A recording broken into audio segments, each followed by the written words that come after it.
Hi everybody, welcome back. In the last video we finished up the lecture concepts on hedonic pricing as a way to value natural resources. In this video we're actually going to do an example of that using Excel and a technique called regression, which I'll do a very quick overview of what that is. But so if you haven't gone and seen the hedonic pricing video, go check that out. But essentially, we're going to use the housing market to help us explain all the different things that provide value to a house. So we know things like bedroom and bathroom and the lot size, the age of the house, those are going to affect the value of the house. But also things like the school quality, the crime rates, other neighborhood traits. And then finally, things that aren't traded on a market, they don't traditionally have a price, but intrinsically, they're going to affect our behavior. So if we really care about living in a clean city, we might pay a little bit extra to live in a city that has low levels of pollution. Or we might pay a little bit extra to live in a town that has mountains and trails and so on and so forth. So what hedonic pricing is doing is it's trying to find housing matches. So there are two houses here, similar kind of house characteristics with rooms and square footage and the lot size, same school quality, A+ schools, low levels of crime, high unemployment rates, or not high, low, like similar unemployment rates, 5% each. But one has high levels of pollution and one has low. And so essentially we're going to build this empirically inside Excel, and we're going to do a regression on that. And so let me just really briefly explain what that means, that we're going to be doing this regression. Essentially, this is very much oversimplifying it, but if we have pollution on one axis and we have house price on another, every observation is going to be one house. So there's going to be a house here that has some price, let's call it 200,000, and this low level of pollution. There might be another house that's similar level of pollution, but it's cheaper. And then as we go on, and I should also say what we should be thinking of is everything about these houses are the same, like we see up here. So let's say all of these houses that we're plotting, they all have the same number of bedrooms and bathrooms. They all have the same school qualities and crime, but the only difference is this house. Actually, the only difference in these houses, they have the same levels of pollution. There's just maybe some random chance that this one is a little bit less expensive. Then, there are going to be some others around here, but as we have higher levels of pollution, we might start to see a trend where with higher and higher levels of pollution, the housing prices go down a little bit. And what hedonic pricing is doing, what regression is doing, is it's ultimately fitting a line here that's going to give us the trend of the house price. And it's going to give us this linear relationship between housing prices and pollution. So there's going to be an intercept term here. We're going to call that, I don't want to get into too many details. Now, this is the intercept. Let's call that $41,000. Or let's call it $410,000. If there's no pollution, let's say the average price is $410,000. But as pollution increases, there's going to be a negative slope. This slope is going to show the relationship between pollution and housing prices. And what we're ultimately going to do is have housing price is a function of some intercept. That's this 400,000. The intercept term plus the effect, we're going to call that beta 1, times pollution. In our model, we're going to call it NOx, nitrous oxide, which causes acid rain. So this is pollution. Plus all these other variables that influence the price of a house. But this beta 1 is the slope, and the way that we're going to interpret it is for a 1 unit increase in NOx, house price, we're going to see this is actually going to end up being a negative number, decreases by beta 1. And then holding all else constant. Meaning that the school quality is the same, the bedrooms and bathrooms, crime and all that are the same. Holding that constant, more pollution is going to cause some number, this is going to be a some number decrease in the house price. So anyway, I have actually some other videos on the channel if you want to go into a little bit more detail about what regression is and how it works. We're just gonna do that very high level overview there. Go check out the econometrics videos if you want to learn a little bit more about what this regression is actually doing. Now let's actually go out and look at what data we're going to be using and actually build this model inside of Excel. So first thing you're going to need to do, go out to Google and type in here Wooldridge package module. Hopefully you'll end up having these here. Wooldridge is the name of an econometrics textbook, or the author of an econometrics textbook called Introductory Econometrics. And this module or package has a whole bunch of free data sets to use. So let me first show you which one we're going to be using. Inside the package Wooldridge, I'm going to do a Control F and do H price for house price 2. This is the data we're going to be using. So it's 88 observations, meaning 88 houses. And we have 10 variables. It's no.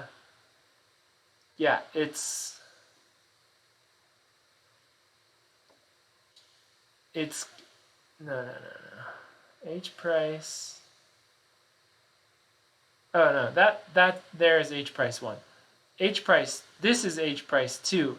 And this is 500 observations.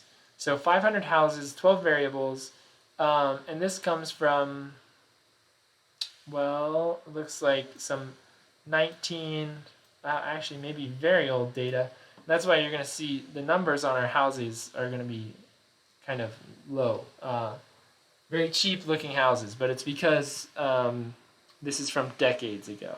So we have the price. The main thing is we have nitrous oxide, parts per 100 million.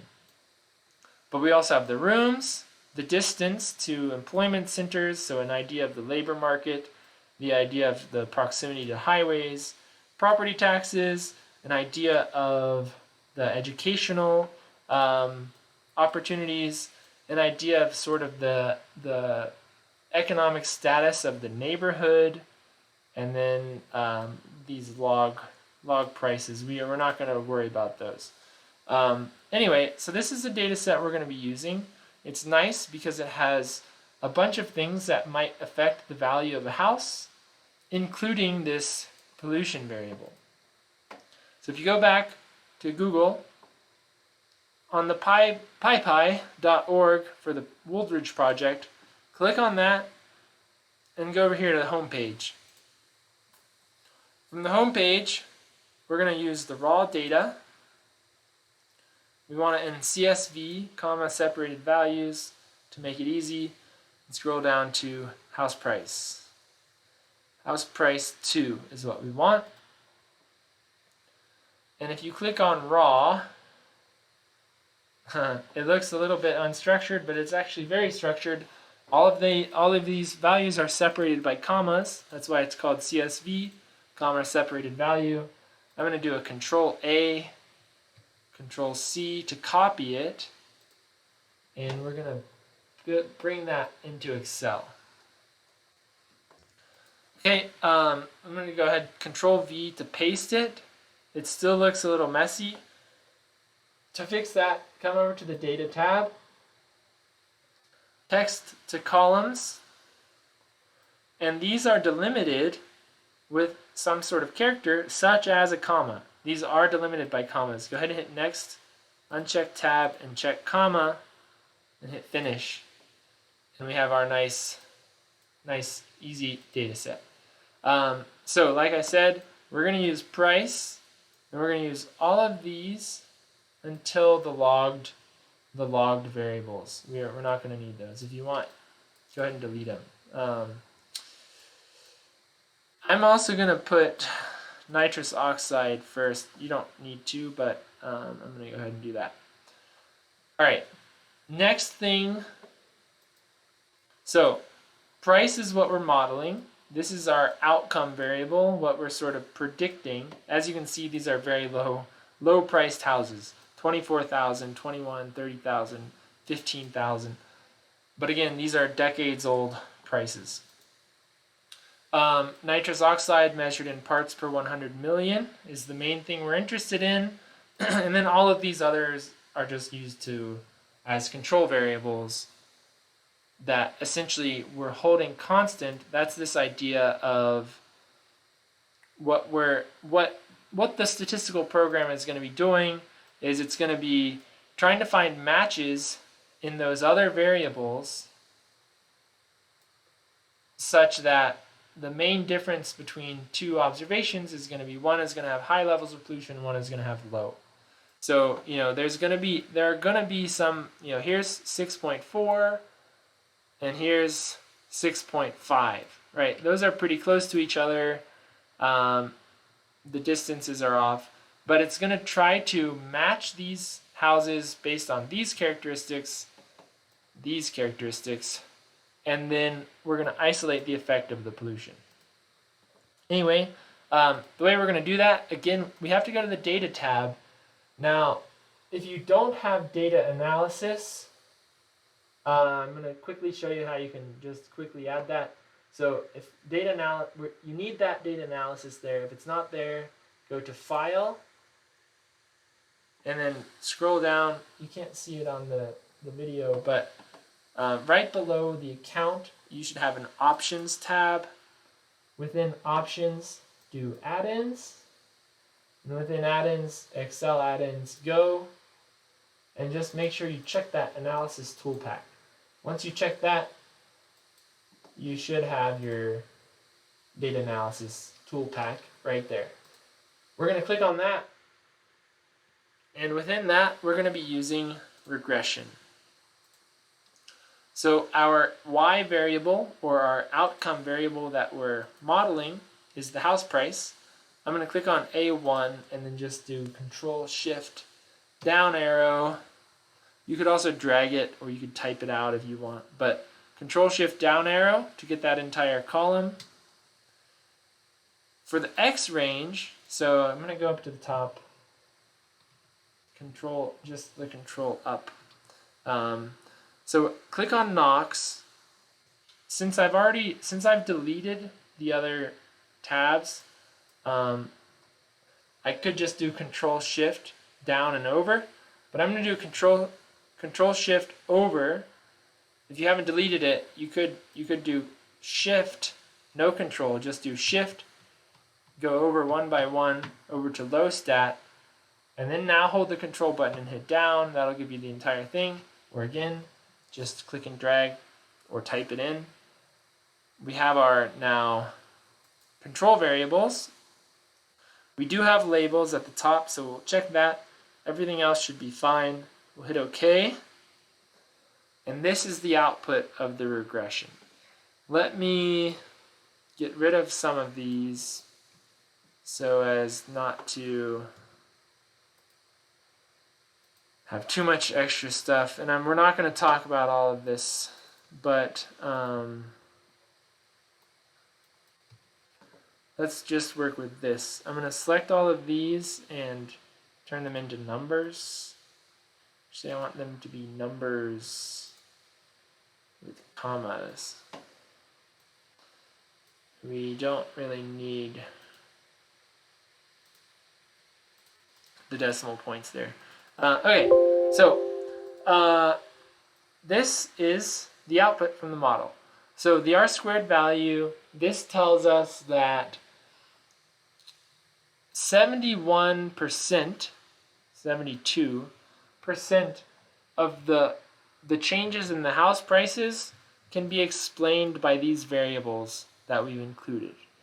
If we would have added more variables, like instead of rooms, if we broke it into bedrooms and bathrooms, if we added lot size, if we added other variables that also help explain house prices, this number would be higher.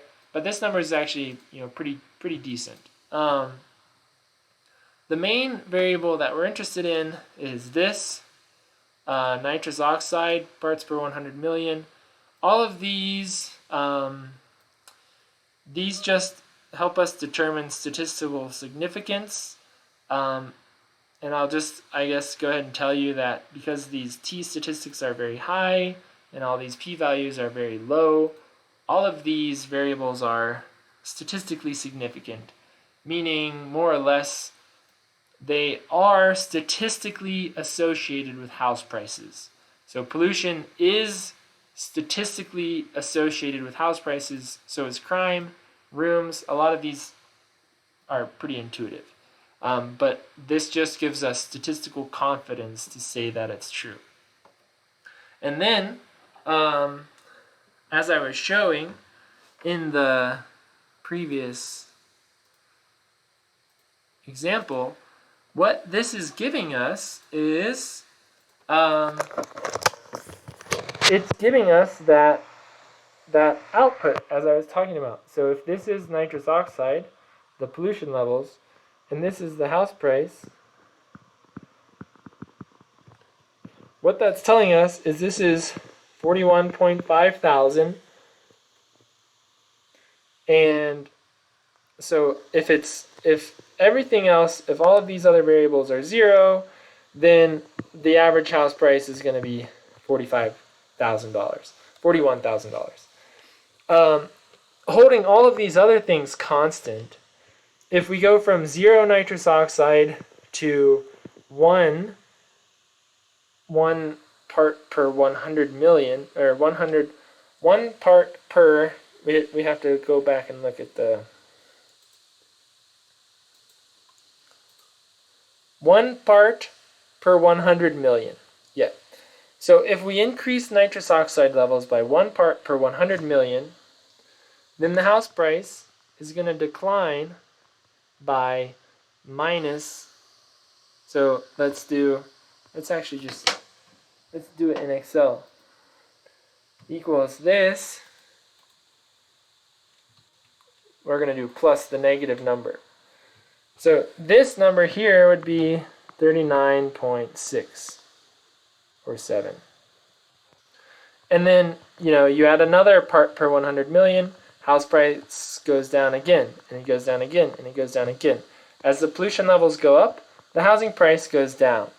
And this slope, the slope of this line, is negative 1,853. And so that gives us a value of how much do actually people make true market decisions based on pollution. And people are willing to pay more for houses. They're willing to pay more for houses with less pollution, and they're paying less for houses with more pollution. And so this is hedonic pricing. Again, the more variables that you can add here to help control for the other characteristics that influence housing prices, the better. But yeah, so essentially this is a nice estimate, and then what you could do is then you could take these numbers and then you could aggregate it up across an entire city to look at okay, what are the average levels of pollution, and how, and then if we put some policy into place, and if that policy is going to reduce nitrous oxide levels by 5 parts per 100 million, well, if we reduce by 5 parts per 100 million, that's going to be associated with some level X of value to the public, and we know that because we can estimate it with this essentially demand equation. Yeah, and so that's the gist of how you do it. As you can see, different data sets will have varying levels of available data. This one, for example, this is housing price 3. It has the age of the house, the neighborhood, the rooms, the square footage, bathrooms, so on and so forth. But it doesn't have pollution levels. So, like I mentioned in the last video, in order to do a hedonic price analysis, a lot of times it involves aggregating multiple data sets and putting them together. So you would go out and you would figure out, okay, where are these houses? And you'd have to also find measurements for pollution in the area of that house, or the access to trails, or the distance to a beach, or so on and so forth. But assembling the data set takes quite a bit of work, but then conducting the analysis is relatively easy. And so then you grab these, and then you aggregate it up to a city, and then you can start to evaluate the possible policies or pollution programs. So anyway, hopefully you found this interesting and perhaps useful. Yeah, thanks for watching. And this is gonna do it for our little lecture series on economic valuation of natural resources. So thanks again for watching, and I will see you in the next video.